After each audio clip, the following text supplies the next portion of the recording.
The following feature may contain references to sex, drugs and rock and roll. Oh, and some bad language too.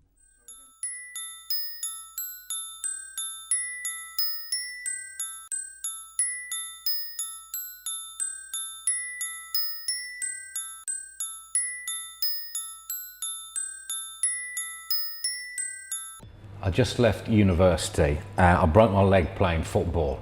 I had absolutely no idea what I was going to do with my life, so I thought, oh no, I'll be a diplomat. I spoke Croatian, and I thought, well, perhaps I need an ambassador in Zagreb or something. So I applied for my civil service exams. I took the fast track exam and failed it. And then I took the basic standard civil service exam and I failed that by even greater margin. So I abandoned all ideas of being a diplomat. But then I got a note in the post saying, dear Mr. Chiles, there is other government work for which you might be considered. So I thought, all right, I'll give it a whirl. It said, write to the Director of Establishments at the Ministry of Defence, Whitehall. So all right, I had nothing else to do. I was just sitting at home getting fat with a broken leg. So I ticked the box. And it said, oh, we're delighted to say you can have, you can come down for an interview. So I went down for the interview, showed up at this office in Tottenham Court Road, and the woman sat me down and said, well, tell me about yourself. And this interview went on and on and on. I mean, when I arrived, she said, if you got your car on a meter, because you're going to be here 3 hours. I said, 3 hours? I don't even know what the job is. So this interview went on for about 2 hours. She asked me absolutely everything about, I don't know, what my interests were when I was 6 or 7 years old, you know, who I kissed when I played kiss chase, right through school years, family, everything. And at the end she said, well, I'm pleased to tell you I can tell you what this interview is for.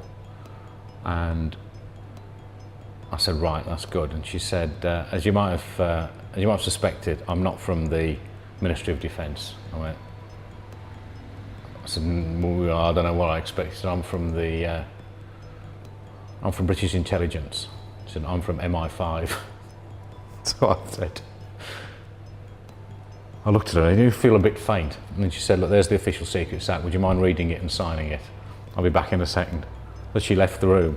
And I was just looking around, I thought like Beatles about or something, this cannot be true. And then she came back in and yes, I was interviewed for the job of spy.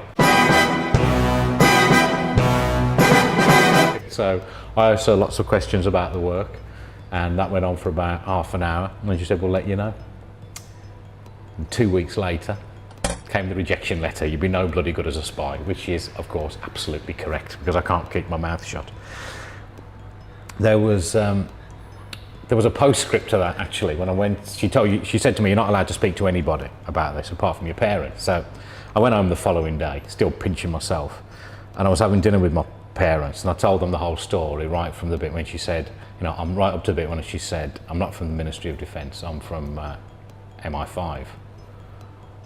And I told my parents this, my mum looked absolutely agog. And I left the room because the phone went or something, or someone at the door, and I went back in and my dad was laughing. And it turned out my mother thought the woman had said, I'm not from the Ministry of Defence, I'm from MFI. Well, that would have been a disappointment, wouldn't it? A 3-hour interview for a job at MFI. But no, it was MI5. I must be on their record somewhere that I was a crap spy. I would have been a crap spy. So they made a good recruitment decision there.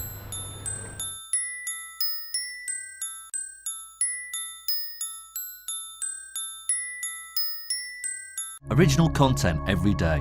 Channel B. Join us.